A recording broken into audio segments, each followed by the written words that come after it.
My name is Maddie and I'm 29. I've learned that in my family, love is just a polite word for access. It's the key they use when they want something of yours. For 29 years, I let them have that key. I confused being the resilient one with being respected. I was wrong. The night of my rehearsal dinner, standing in a ballroom that smelled like magnolias and entitlement, my mother Jennifer decided to use her key one last time. She stood up, tapped her champagne glass, and with a polished smile, she publicly announced that my fiancé and I would of course be letting my sister Sarah live in the cottage, gifted to us by our new in-laws. She didn't ask, she announced. And in that moment, I finally changed the lock. This story is about a family that confuses love with obligation. Have you ever been in a situation where you were expected to be the resilient one? Let me know your story down in the comments. I just stood there, my hand still in Joshua's. I didn't say a word. In my family, silence is often mistaken for agreement. But it's not agreement, it's calculation. It's the sound of 29 years of history rushing in to fill the vacuum. My mother Jennifer saw my silence and smiled satisfied. She turned back to the guests, already accepting their congratulations on her wonderful solution. My sister Sarah gave me a little shrug, a tiny dismissive gesture that said, "What can you do? It's just how things are." And that was the problem. It's always how things were. For as long as I can remember, I was the resilient one. Sarah was the sensitive one. This is the logic of a toxic family system. They don't raise children, they assign roles. Sarah was the golden child, the one whose job it was to be bright and effortless and praised. I was the black sheep, or maybe the scapegoat. My job was to manage. I was the one who was strong enough to handle the disappointment. When I was 10, Sarah needed the bigger bedroom because she had more friends who came over. I managed with the tiny room overlooking the air conditioning unit. When I saved up for my first car, a used sedan that cost $3,000, my parents borrowed $900 from my savings to cover Sarah's class trip. "You can earn it back, Maddie," my father Michael had said. "She can't miss this." I managed.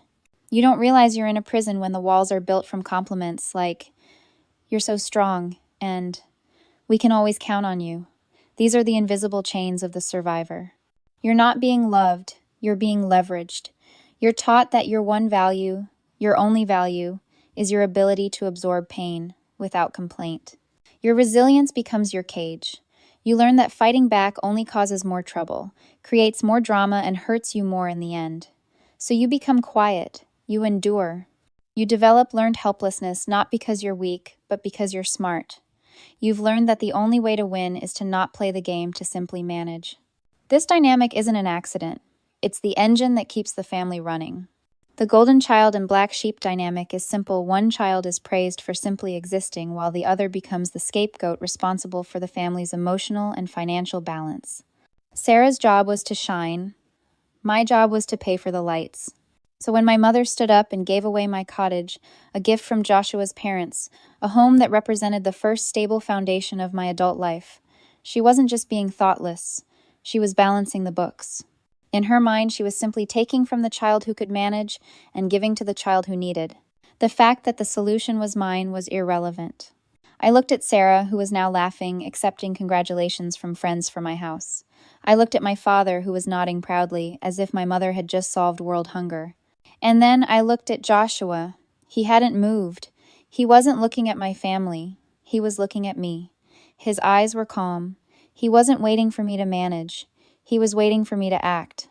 My silence wasn't agreement. It wasn't weakness. It was the sound of a 29-year-old chain finally beginning to rust. It was the sound of me remembering how to breathe. My mother thought I was just managing. She had no idea I was about to quit. The applause for my mother's solution finally died down. Sarah, seeing her cue, stepped forward, her eyes bright with practiced sincerity. She placed her hand on my arm. "Maddie, thank you," she said, her voice loud enough for the nearby tables to hear. "This means so much. You and Joshua are saving me. I don't know what I would have done." This was the final move in their game, my public acceptance, my forced smiling surrender, the resilient one managing one last time for the good of the family. And in that moment, the 29-year-old chain snapped. I didn't pull my arm away. I didn't raise my voice. I simply turned my body slightly, a small movement, just enough to face her and my mother. "Actually, Sarah," I said, my voice perfectly level, "I'm afraid there's been a misunderstanding."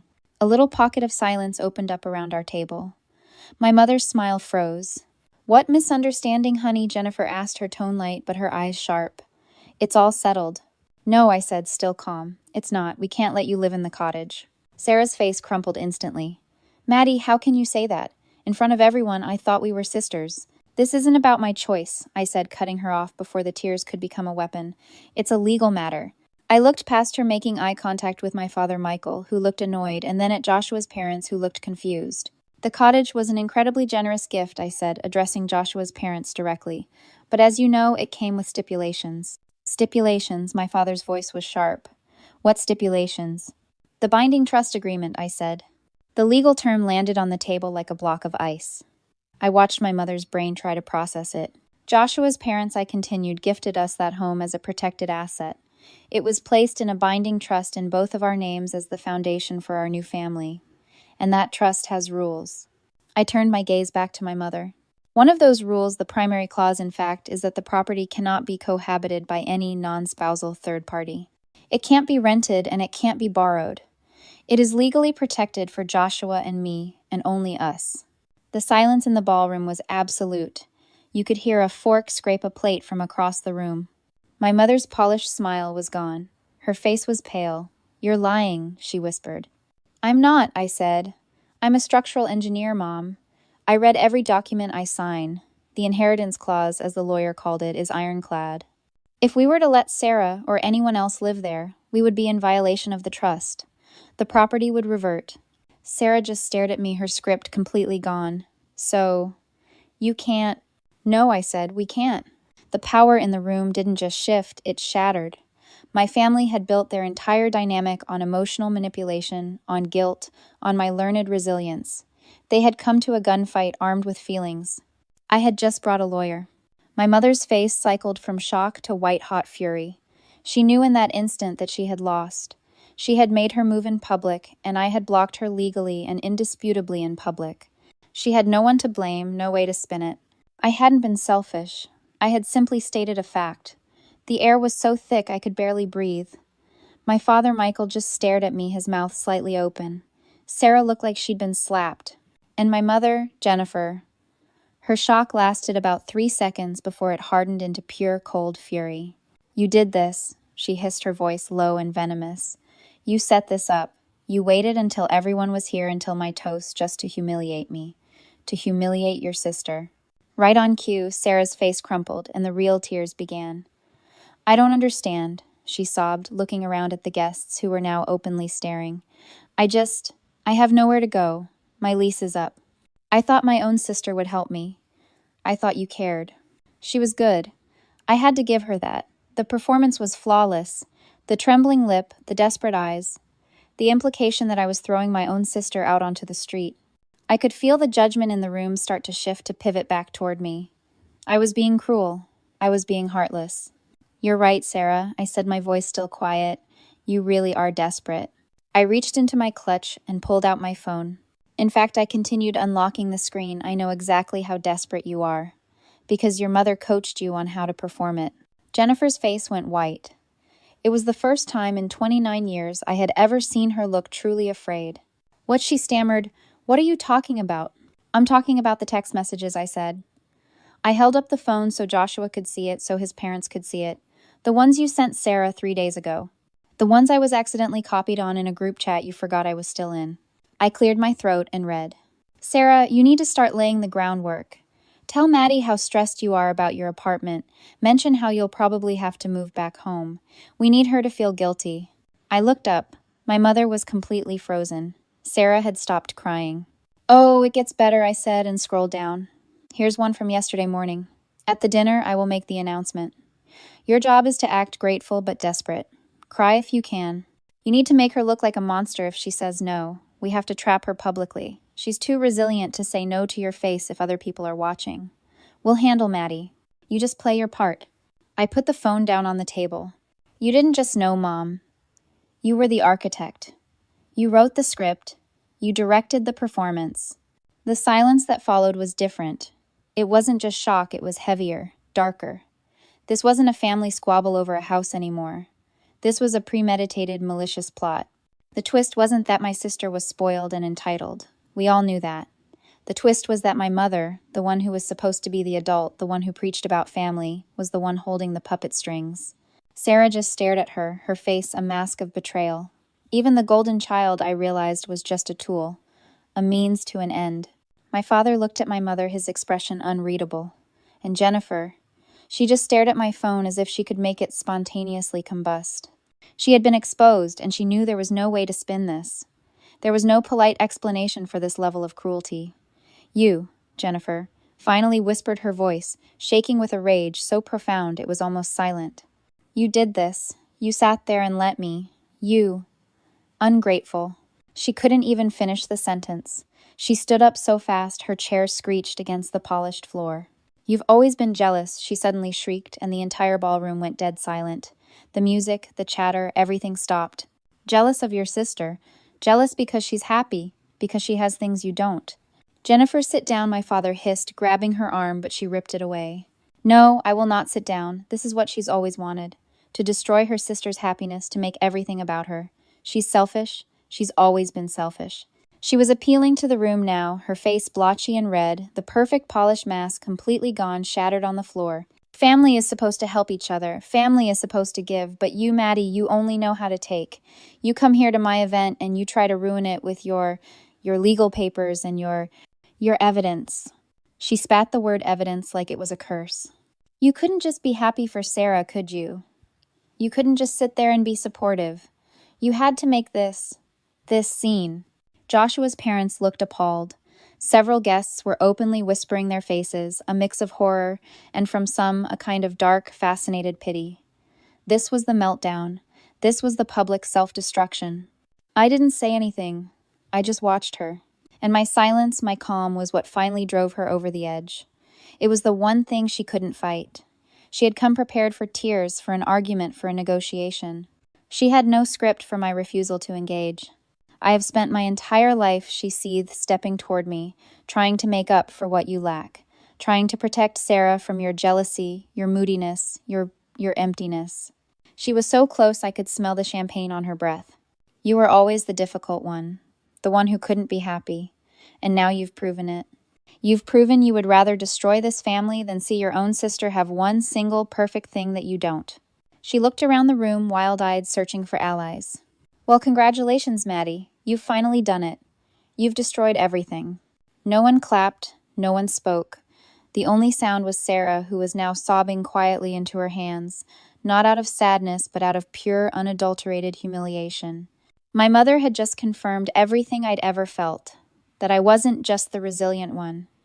I was the one who was lacking, the one who needed to be made up for, the difficult one. And now, thanks to her public meltdown, every single person in that room knew it. She hadn't just exposed me. She had exposed her own poisoned heart. The room was absolutely still. My mother, Jennifer, was breathing hard, her face flushed with rage and humiliation, still waiting for someone, anyone, to take her side. No one did. Then a new voice cut through the silence. Calm, steady, and full of an authority my mother couldn't challenge. Jennifer. It was Joshua's father. He stood up slowly from his table napkin, still in hand. He wasn't angry. He looked disappointed. Which was, I realized, so much worse. Michael, he said, nodding to my father, who looked like he wanted to be anywhere else on earth.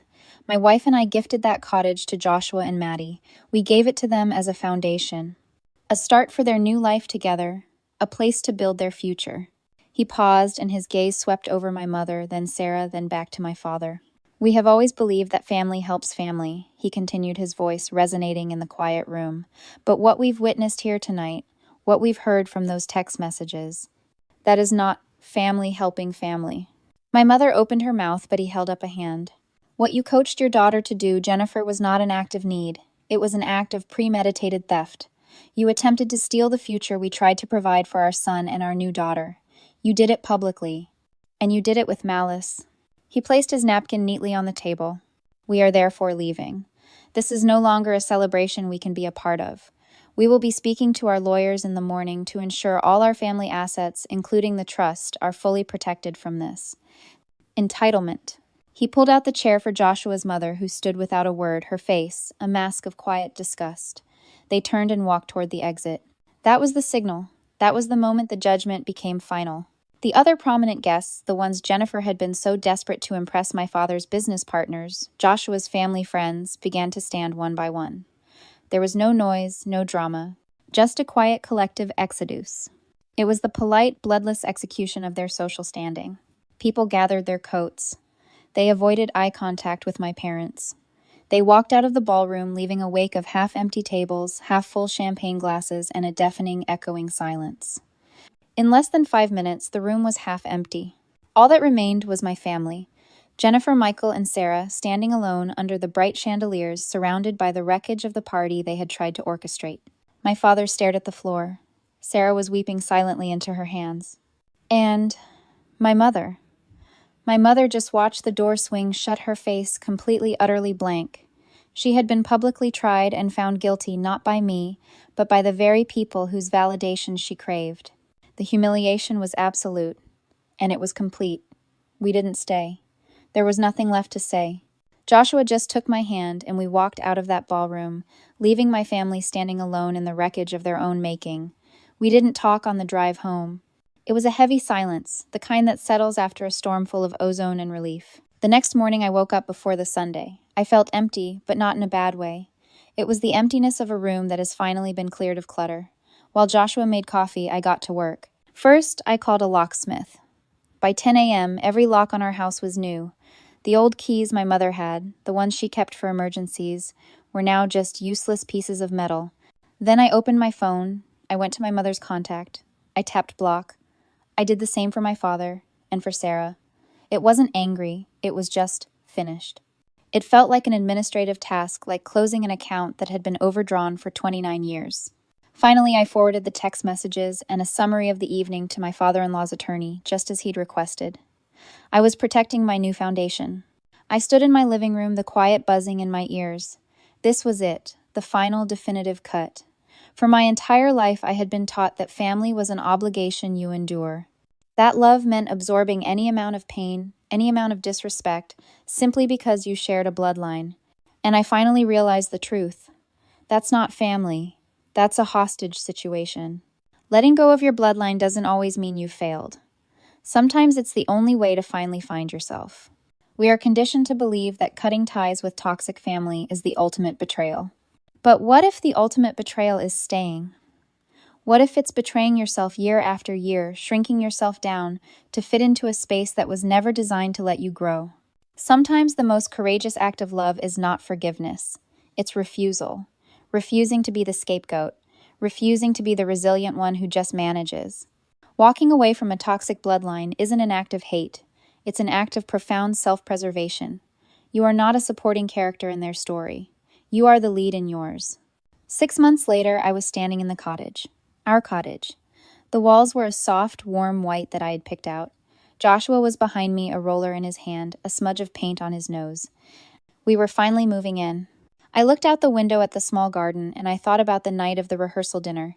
My in-laws had given me more than a house. They had given me a boundary. My real inheritance wasn't the property. It was the inheritance clause itself. It was the legal, ironclad proof that I was worth protecting. My old family taught me that love was just access to my time, my energy, my money, my peace. My new family taught me that love is respect, and respect means having a locked door. For anyone listening who feels like the black sheep, for anyone who has been told you're the resilient one, listen to me. You do not have to manage. You do not have to set yourself on fire to keep others warm.